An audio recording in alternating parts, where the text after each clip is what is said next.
زندگی میں ایک ایسا شخص ہونا بھی بہت ضروری ہے جس کی لسٹ میں آپ سے پہلے کسی کا نمبر کبھی نہ آئے، اور ایسے شخص کو ڈھونڈتے ڈھونڈتے اکثر زندگی تمام ہو جاتی ہے۔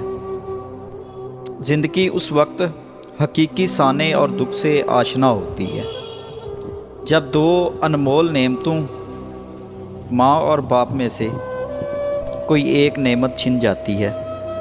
دنیا کا کوئی قلم اس دکھ کو لکھ نہیں سکتا، اور دنیا کا کوئی فلسفہ اسے کم نہیں کر سکتا۔ ان نعمتوں کی زندگی میں قدر کریں۔ بھائی اگر بڑی بہن کے ساتھ چل رہا ہو تو شہزادہ، اور چھوٹی بہن کے ساتھ چل رہا ہو تو محافظ ہے۔ اچھائی یہ نہیں کہ جو آپ کے ساتھ اچھائی کرے آپ اس کے ساتھ اچھائی کریں، بلکہ اچھائی یہ ہے کہ جو آپ کے ساتھ برا کریں آپ اس کے ساتھ بھی اچھا کریں۔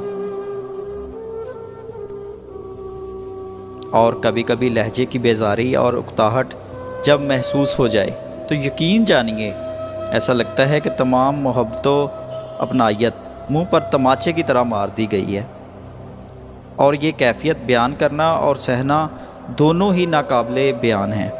اور پتہ ہے کچھ لوگ آپ کو مس تب کرتے ہیں جب وہ آپ کا متبادل نہیں ڈھونڈ پاتے۔ تکلیف میں شکوہ کرنے سے تکلیف دگنی محسوس ہوتی ہے۔ یہ تھی ہماری آج کی ویڈیو۔ اگر ویڈیو اچھی لگے لائک، شیئر اور ایک پیارا سا کمنٹ کر کے اپنی موجودگی کا احساس ضرور دلائیے گا۔ ملتے ہیں کسی اور ویڈیو میں۔ اللہ نگہبان۔